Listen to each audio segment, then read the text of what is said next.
One piece anime സ്കൈപ്പിയ saga 13-ാം ഭാഗത്തിലേക്ക് സ്വാഗതം.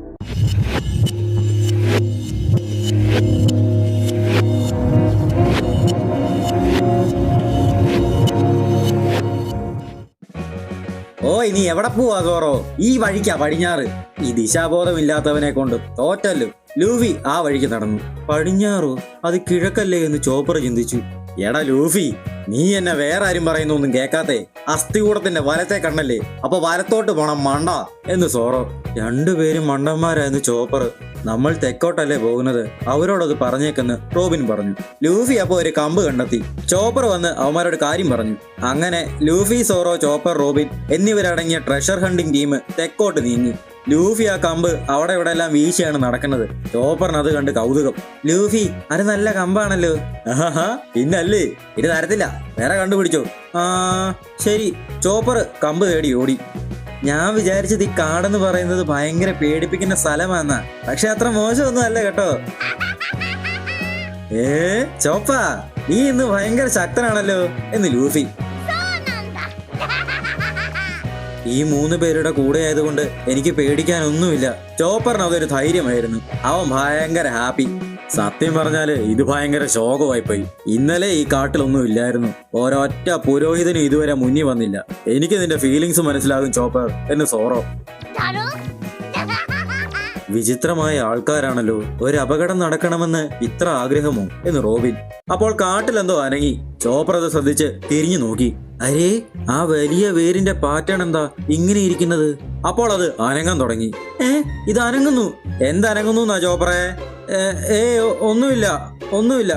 വേരനങ്ങുന്നത് കണ്ടെന്ന് പറഞ്ഞാല് പേടിച്ചുകൊണ്ടെന്ന് പറഞ്ഞെന്നെ എല്ലാരും കളിയാക്കും. ഇന്ന് ഞാൻ ഫുൾ കോൺഫിഡൻസാ. എനിക്കത് തോന്നിയതായിരിക്കും. എനിക്കും എന്തോ വിചിത്രമായി തോന്നുന്നുവെന്ന് റോബിൻ പറഞ്ഞു. എടാ ചോപ്പർ, നീ എന്നെ പുറകോട്ട് നോക്കി നടക്കുന്നതെന്ന് സോറോ. ചുമ്മാ. അപ്പോ ആ വിയേഡ് പാറ്റേൺ ഉള്ള വലിയ വേരനാന്ന് ലൂഫി ചോദിച്ചു. നീയും കാണുന്നുണ്ടോ? അതെന്നാ വേരനങ്ങുന്നേ. അത് അവർക്ക് ചുറ്റും ചലിക്കാൻ തുടങ്ങി. ഭൂമിയും കുലുങ്ങുന്നു. ഒരു വലിയ പാമ്പ് അവർക്ക് മുന്നിൽ വായും പിളർത്തി പ്രത്യക്ഷപ്പെട്ടു. നാമി, ഉസോപ്പ്, സാഞ്ചി, പിയേറെ, ഗാൻഫാള് എന്നിവർ ഗോയിങ് മെറിയുമായി പ്ലാൻ പ്രകാരം ദ്വീപിന് പുറത്തേക്ക് കടക്കാൻ ശ്രമിക്കുന്നു. ഗോയിങ് മെറി മുന്നോട്ട് പോകുന്നത് കാക്കയുടെ ഡയൽ എനർജി കൊണ്ടാണ്. ഓ സാഞ്ചി, നീ എന്നെ എപ്പോഴും സംരക്ഷിക്കണം. ക്യാപ്റ്റന് കാട് പേടിയാ. എടാ പോളെ, ഞാൻ നാമിസാനെ മാത്രമേ സംരക്ഷിക്കൂ എന്ന് സാഞ്ചി. അപ്പൊ സ്കൈനെറ്റിന് മരുന്ന് കൊടുക്കാറായില്ലേ എന്ന് നാമി ചോദിച്ചു. എന്റെ പേര് ഗാൻഫാൾ ആണെന്ന് അയാൾ പറഞ്ഞു. നാമി മരുന്നെടുക്കാൻ പോയി. വയസ്സാ, നിങ്ങൾക്ക് സുഖം പ്രാപിച്ചില്ലേ എന്ന് ഉസോപ്പ് ചോദിച്ചു. നിങ്ങൾക്കെല്ലാവർക്കും നന്ദി പറയണേലേ ഞങ്ങളുടെ ഡോക്ടറിനോട് പറഞ്ഞാൽ മതി. ചോപ്പറിന്റെ മരുന്നുകൾ അത്ഭുതം പ്രവർത്തിക്കും. പക്ഷെ നിങ്ങൾ ചോപ്പറിനെ രക്ഷിച്ചില്ലേ, അപ്പോ നിങ്ങൾ ഈവനാ. ഗാൻഫാള് ഒന്ന് നിശബ്ദനായി. എന്നിട്ട് പറഞ്ഞു, ഞാൻ ഈ ദ്വീപിന്റെ ചരിത്രത്തെ കുറിച്ച് പറയട്ടെ. 6 വർഷം മുൻപ് ഞാൻ ദൈവമായിരുന്നു. നിങ്ങളുടെ തല വല്ലയിടത്ത് പിടിച്ചോ വയസ്സാ?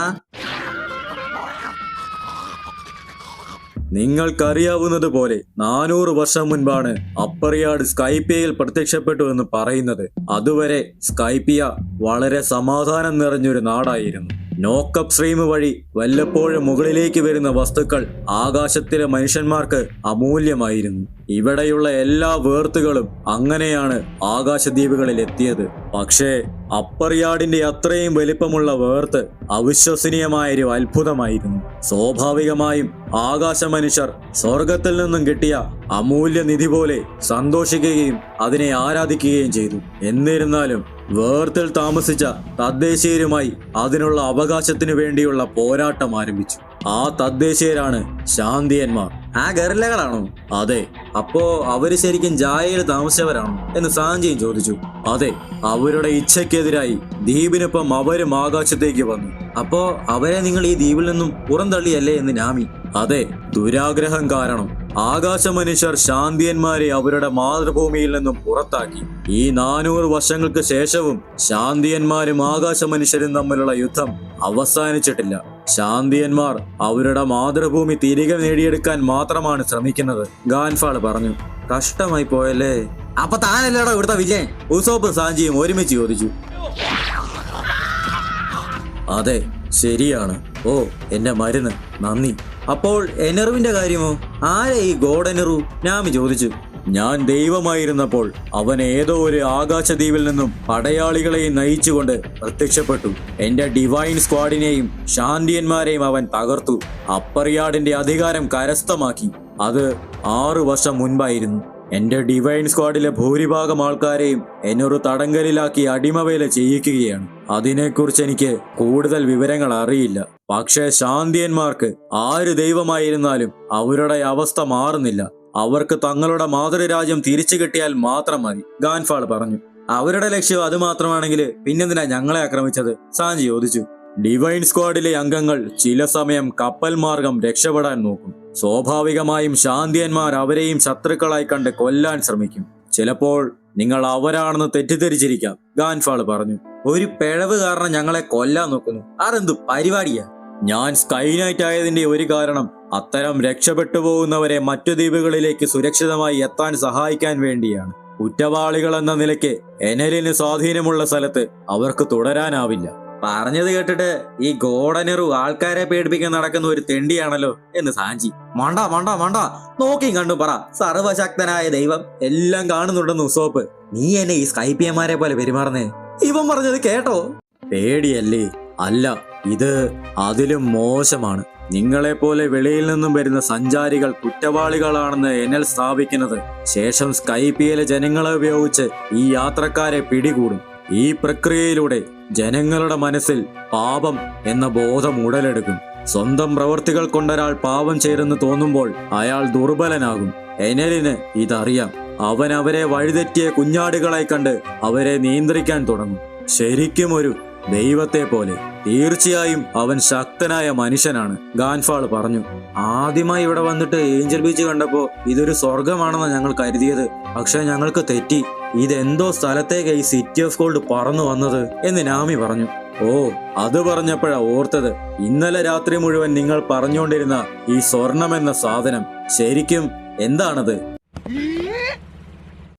പിന്നെയും വന്നോ? തിരികെ പോകളവാ, യുവാവായിരുന്ന വൈപ്പർ പറഞ്ഞു. നിക്ക് വൈപ്പ, ഒരു ധാരണയുണ്ടാക്കാനാണ് ഗാൻഫാൾ വന്നിരിക്കുന്നത്.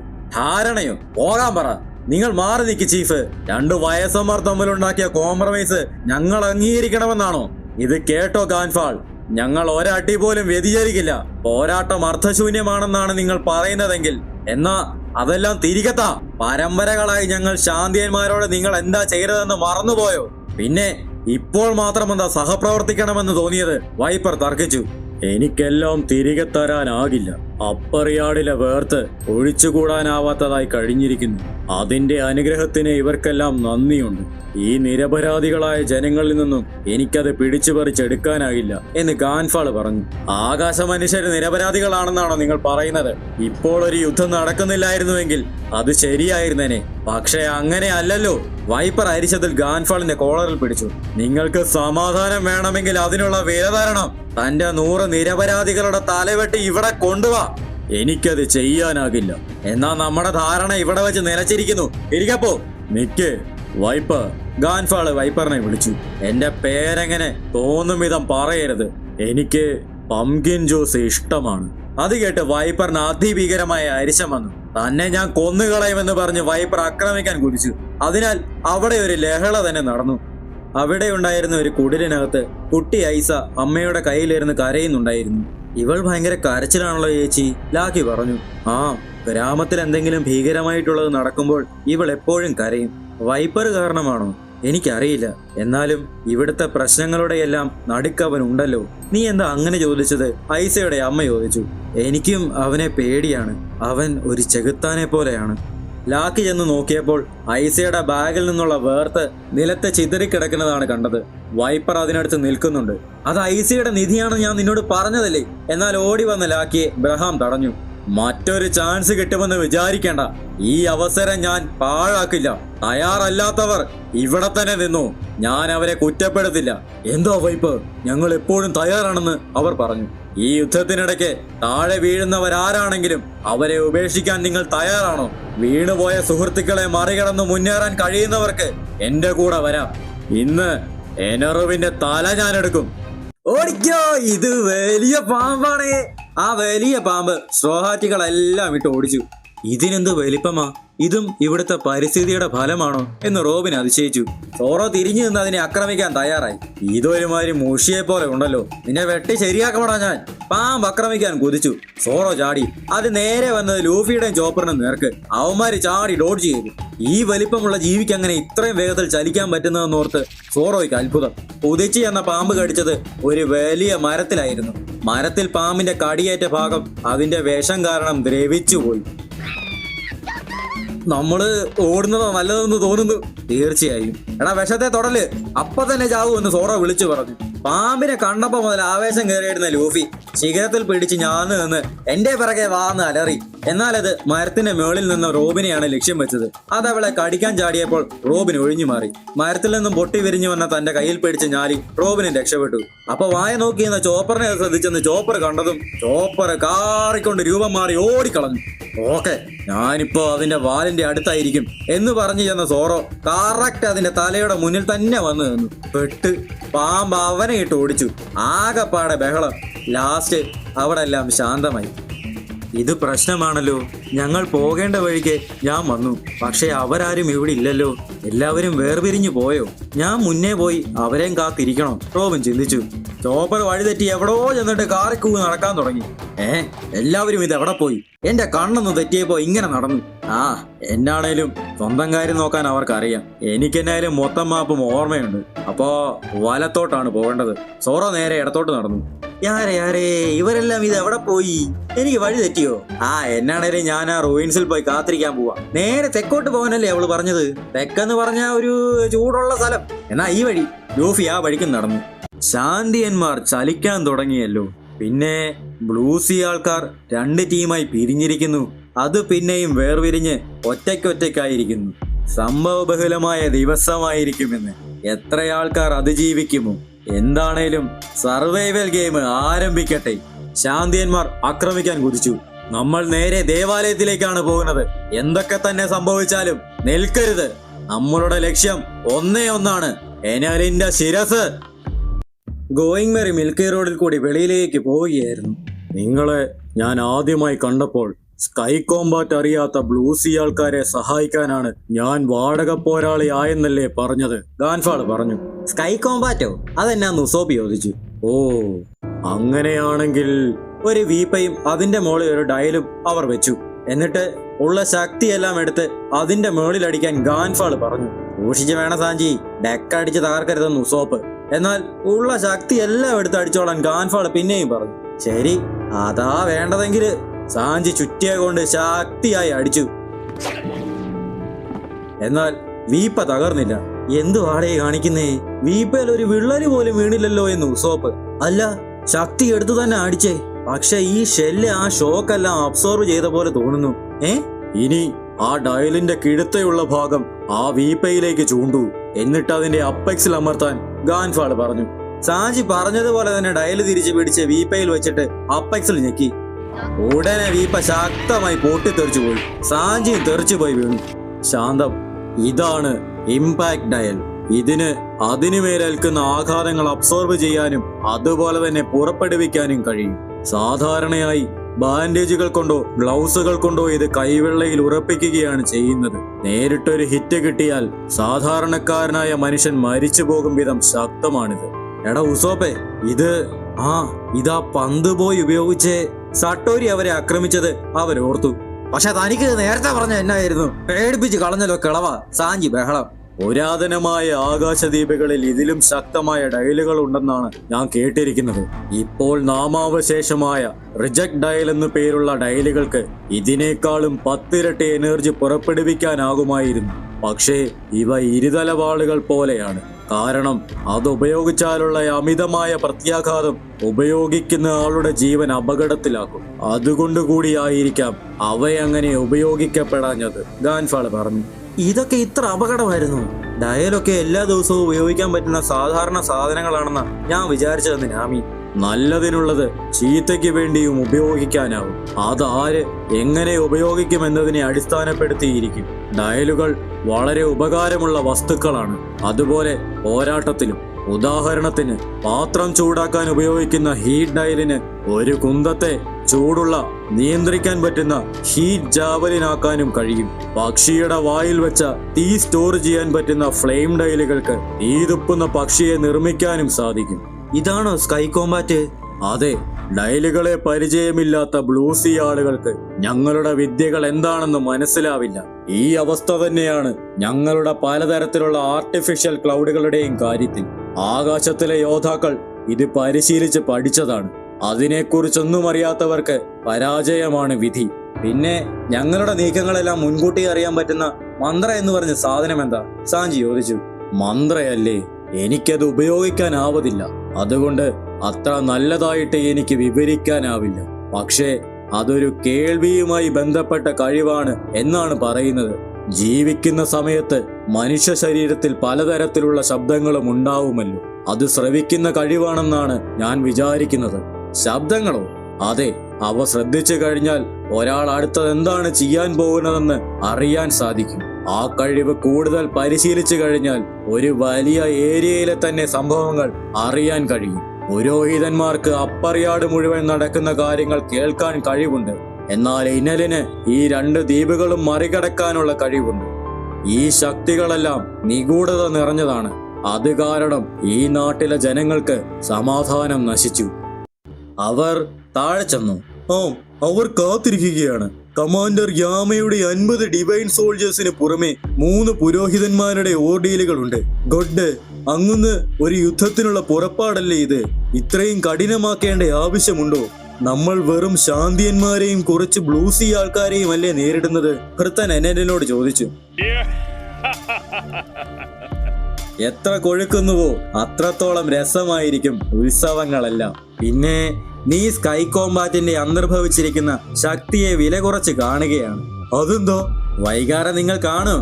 ഇനി നമുക്ക് 50 ഡിവൈൻ സോൾജേഴ്സും 3 പുരോഹിതന്മാരുമുണ്ട്. എന്നെയും കൂടി ചേർത്താൽ 54 ആളുകൾ. ഇപ്പോൾ 20 ശാന്തിയന്മാരാണ് ദ്വീപിലേക്ക് വരുന്നത്. 4 ബ്ലൂസി ആൾക്കാർ കാടിനകത്തുണ്ട്. 4 പേർ രക്ഷപ്പെടാൻ ശ്രമിക്കുന്നു. അല്ല, അത് 3 ആക്കാം. കിളവർ ഇനി ഫൈറ്റ് ചെയ്യാൻ പറ്റുമെന്ന് തോന്നുന്നില്ല. മൊത്തം 81 ആൾക്കാർ. ഇത് അതിജീവനത്തിനുള്ള ഒരു യുദ്ധമായിരിക്കും. ഇനിയുള്ള 3 മണിക്കൂറിൽ എത്ര പേർ വീഴുമെന്ന് ഞാൻ ഊഹിക്കട്ടെ. എല്ലാം ഒരു ഗെയിമാക്കാൻ അങ്ങുന്നിന് വലിയ താല്പര്യമാണല്ലോ. അതിനിപ്പോ എന്താ കൊച്ചേ, നീ ഒരു ഊഹം പറ എന്ന് പരിചാരകയോട് എനല് പറഞ്ഞു. എന്നാൽ അതിനെക്കുറിച്ച് അധികം അറിയില്ലെന്ന് അവൾ. എന്താ ഇത്? ആ ഫ്ലോ കളയാതെ ചുമ്മാ ഒന്ന് ഗസ് ചെയ്യേ. ശരി, എന്നാ നീ പറ, അയാൾ ഭൃത്തനോട് ചോദിച്ചു. ആ 3 പുരോഹിതന്മാർ ശക്തരാണ്. ഡിവൈൻ സോൾജേഴ്സും ശക്തരാണ്. അതുകൊണ്ട് അവരിൽ എത്രയധികം ആൾക്കാർ തോൽക്കുമോ എന്നെനിക്ക് സംശയമുണ്ട്. എന്നാലും പുരോഹിതന്മാർക്കെതിരെ മത്സരിക്കാൻ പോകത്തക്ക ശക്തരാണ് ശത്രുക്കളും. 3 മണിക്കൂർ സമയത്തിൽ ഒരു 30 പേർ വീഴും. അതുകൊണ്ട് ഒരു 50 പേർ അതിജീവിക്കും, അയാൾ പറഞ്ഞു. എന്നാൽ അത് കേട്ട് ചിരിച്ചു. 50 അല്ലേ? പക്ഷേ ആ നമ്പർ ഇച്ചിരി കൂടിപ്പോയില്ലേ? നീ ഈ യുദ്ധത്തെ വില കുറച്ച് കാണുകയാണ്. അതെയോ? എന്നാൽ കോഡിന്റെ പ്രവചനം എന്താ? അവർ ചോദിച്ചു. യോഷ്, ഞാൻ തുറന്നങ്ങ് പറഞ്ഞേക്കാം. ഇനിയുള്ള 3 മണിക്കൂറിൽ 81 ആളുകളിൽ അതിജീവിക്കുന്നത് വെറും 5 പേർ.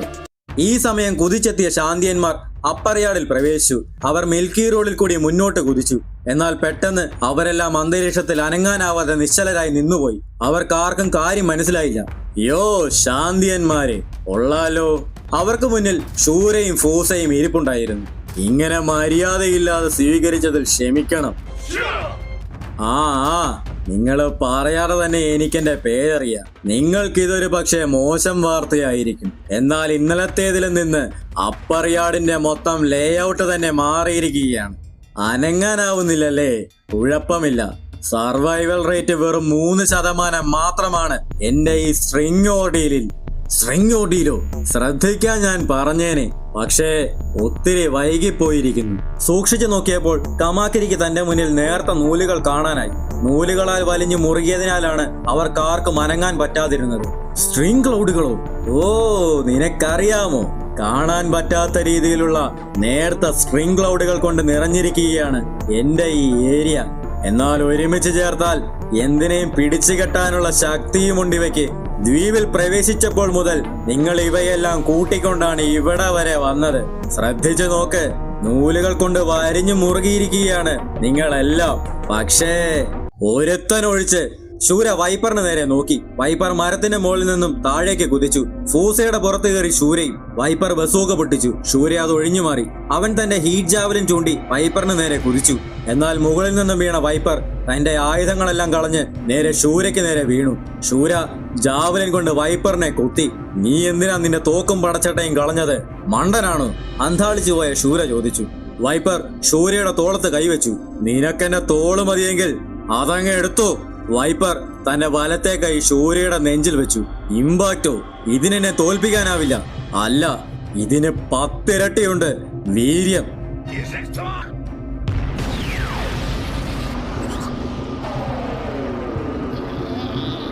റിജക്റ്റഡ് അയല് കൊണ്ട് പ്രഹരമേറ്റ ശൂര അതിവേഗം താഴെ വന്ന് പതിച്ചു. വൈപ്പറും താഴെ വന്ന് നിന്നു. ശൂരയുടെ ബോധം മറഞ്ഞിരുന്നു. ആ വിജയത്തിനായി വൈപ്പർ സ്വന്തം വലത്തെ കൈയാണ് പണയം വെച്ചത്. അപ്പറിയാട് സർവൈവൽ ഗെയിമിൽ ഒരാൾ തോറ്റിരിക്കുന്നു. ഇനി 80 പേർ കൂടി. വളരെ വലിയ നിരാശയിലാണ് ആദ്യ പോരാട്ടം അവസാനിച്ചിരിക്കുന്നത്. ശൂര പരാജയപ്പെട്ടിരിക്കുന്നു. അവനും സ്കൈ കോമ്പാറ്റിനെ വില കുറച്ച് കണ്ടു. വിഡ്ഢി. പക്ഷെ ഇതൊരു പ്രശ്നമല്ലേ തിരുമനസേ? 6 വർഷമായി തോൽവി എന്തെന്നറിയാത്ത 2 പുരോഹിതന്മാർ 2 ദിവസത്തിനുള്ളിൽ പരാജയപ്പെട്ടിരിക്കുന്നു. അല്ല, അവരുടെ പരാജയം തടയാനാവില്ലായിരുന്നു. ദൈവത്തിന്റെ ദിവ്യമായ സംരക്ഷണം അവർക്കുണ്ടായിരുന്നേക്കില്ല. എന്നല് പൊട്ടിച്ചിരിച്ചു. തയ്യാറാവൂ പോരാളികളെ, നമ്മൾ 20 ശാന്തിയന്മാർക്കും 7 ബ്ലൂസി ആൾക്കാർക്കും എതിരാണ് പോരാടുന്നത്. ഇതെളുപ്പമാണ്. പുരോഹിതന്മാരെ വെറുതെ ബുദ്ധിമുട്ടിക്കേണ്ട ആവശ്യമില്ല. പോയി നിങ്ങളുടെ മനസ്സ് നിറയുവോളം വിനാശം വിതയ്ക്കൂ. യാമ എന്ന സ്കൈപ്പിയ മിലിറ്ററി കമാൻഡർ നയിക്കുന്ന സ്കൈപ്പിയയിലെ 50 ഡിവൈൻ സോൾജേഴ്സും യുദ്ധത്തിന് തയ്യാറായി. ഈ സമയം പോരാട്ടത്തിന് പോകാതിരുന്ന ലാക്കി വൈപ്പറും കമാക്കിരിയും പറഞ്ഞ വാക്കുകൾ ഓർത്ത് ഐസയുടെ വേർത്ത് അവളുടെ ബാഗിലേക്ക് തിരികെ ഇട്ടു. വൈപ്പ, നീ ചാകാൻ നോക്കുവാണോ? ഒരിക്കൽ കൂടി ആ റിജക്ടൈൽ ഉപയോഗിച്ചാൽ നിന്റെ ശരീരം ചിന്ന ഭിന്നമായി പോകും എന്ന് കമാക്കിരി. എന്നാൽ അത് മൈൻഡ് ചെയ്യാതെ വൈപ്പ തന്റെ ബസൂക്ക എടുത്തിട്ട് പറഞ്ഞു, എന്റെ ശരീരത്തിനെന്താ? ഇതാണ് എന്റെ പ്രതിജ്ഞ. ഇത്തരം ത്യാഗങ്ങളൊന്നും ഇല്ലാതെ ഇവന്മാരെ തോൽപ്പിക്കാനാവില്ല. അത് പറഞ്ഞവൻ തന്റെ ബസൂക്ക പൊട്ടിച്ചു. അപ്പോൾ നൂലുകൾ അയഞ്ഞ് ശാന്തിയന്മാർ സ്വതന്ത്രരായി. കമാക്കിരിയെന്ന് ശൂരയൊന്ന് നോക്കി. അപ്പോൾ നീ എന്താ ചുമ്മാ നിൽക്കുന്നത്? നമ്മളിപ്പോൾ ശത്രുവിന്റെ പ്രദേശത്താണ്. ഇവിടെ വെച്ച് സ്പ്ലിറ്റ് ചെയ്യാം. ഇനിയും 2 പുരോഹിതന്മാർ കൂടിയുണ്ട്. ഓർഡീലുകളുടെ ലൊക്കേഷൻ മാറ്റിയെന്നാണ് തോന്നുന്നത്. ഇതുപോലെ ഒരു ഓർഡീലിൽ തന്നെ നമ്മളെല്ലാവരും പിന്നെയും കുടുങ്ങരുത്. ഞാൻ മുന്നേ പോകുക. അത്രയും പറഞ്ഞ് ബ്രഹാം കുതിച്ചു. കമാക്കിരിയും തൊട്ടുപിറകെ പോയി. ശേഷം ഗറില്ലകളെല്ലാം പല വഴിക്കായി പിരിഞ്ഞു. ശാന്തിയൻ ഗറില്ലകൾ മിൽക്കി റോഡിൽ കൂടി പോകുന്നു. പെട്ടെന്ന് ഒരു ഡിവൈൻ സോൾജർ വന്നൊരു ഗറില്ലയെ ആക്രമിച്ച് പറത്തിക്കളഞ്ഞു. ഗോഡ് അനിലിന്റെ നാമത്തിൽ അപ്പറയാട് വൃത്തിയാക്കാൻ വന്നതാണ് ഞങ്ങൾ. 50 ഡിവൈൻ സോൾജേഴ്സിൽ നിന്നും നിങ്ങൾക്ക് രക്ഷയില്ല. സ്കൈപ്പേയിൽ സ്ഥിതി ചെയ്യാത്ത ഈ ആക്സ്റ്റൈലിന്റെ ക്രോധം അനുഭവിച്ചു കൊള്ളൂ. ഗറില്ലകളും ആക്രമിച്ചു. സോൾജേഴ്സ് ഒഴിഞ്ഞു മാറി ചാടി ആക്സിയൽ കൊണ്ട് ആക്രമിക്കാൻ കുതിച്ചു. ഗറില്ലകൾ ഷീൽഡ് കൊണ്ട് ഡിഫെൻഡ് ചെയ്തെങ്കിലും അതിൽ കാര്യമില്ല എന്ന് പറഞ്ഞ് ഡിവൈൻ സോൾജേഴ്സ് ആക്രമിച്ചു. ഷീൽഡും തകർത്ത് ഗറില്ലകൾക്ക് മുറിവേറ്റു. ആ 2 ഗറില്ലകളെയും ഡിവൈൻ സോൾജേഴ്സ് തോൽപ്പിച്ചു. അത്രത്തോളം ഉണ്ടായിരുന്നു അവരുടെ ശക്തി.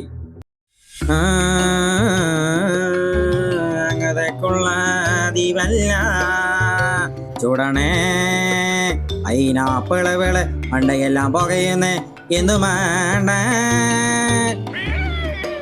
പാട്ടൊക്കെ പാടി ലൂഫി മുന്നോട്ട് പോയപ്പോ ഡിവൈൻ സോൾജേഴ്സിന്റെ ആടിനെ പോലുള്ള സൗണ്ട് കേട്ടു. ആടോ? ആടല്ലായിരുന്നു, അതെവിടാ?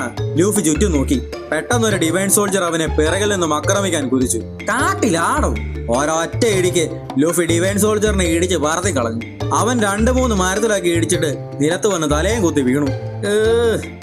ആശിപ്പിച്ചി. ഞാനാണ് ഒരാടിനെ കാണാൻ പ്രതീക്ഷിച്ചിരുന്നതാ. ലൂഫി പിന്നെ നടന്നു. 2ാം ഭാഗം. അങ്ങ് വടക്കുള്ള ദീപെല്ലാം തണുപ്പാണേ, ആകപ്പാടെ കുളിരണേ, തലയെല്ലാം വിറക്കണേ കാട്ടുമാക്ക. ഒരു സൗണ്ട് കേട്ട് നോക്കിയപ്പോൾ വൈപ്പർ ബസൂക്കയും പിടിച്ച് അവിടെ നിൽക്കുന്നു. നീയോ? നീ എന്താ ഇവിടെ ചെയ്യുന്നേ? ഈ ദ്വീപ് വിട്ടുപോകാൻ നിന്നോട് പറഞ്ഞതല്ലേ? മിണ്ടാതെ പോടെ, എനിക്കിഷ്ടമുള്ള ഞാൻ ചെയ്യും. അത് പറ്റില്ല. ഈ ദ്വീപ് ശാന്തിയന്മാരുടെയാണ്. ആണോ? ഞാൻ വിചാരിച്ചത് ദൈവത്തിന്റെ ആണെന്നാ. ശരിക്കും നിനക്ക് ശല്യമായി ക്ഷമിക്കണം. മൂന്നാം ഭാഗം അങ്ങ് കിഴക്കുള്ള. ലൂഫി പിന്നെ നടക്കാൻ തുടങ്ങി. നിക്ക്, നിനക്ക് എന്തുവാ വേണ്ടേ? ഇല്ല, എനിക്കൊന്നും പറയാനില്ല. നിനക്ക് പറയാനുള്ളത് എനിക്ക് കേൾക്കുകയും വേണ്ട. എനിക്ക് നിന്നെ ഒഴിവാക്കിയാൽ മതി. വൈപ്പർ ലൂഫിക്ക് നേരെ ബസൂക്ക ചൂണ്ടി. നാന്താ? ഓ ആ, ഇത് മനസ്സിലാക്കാൻ എളുപ്പമാ.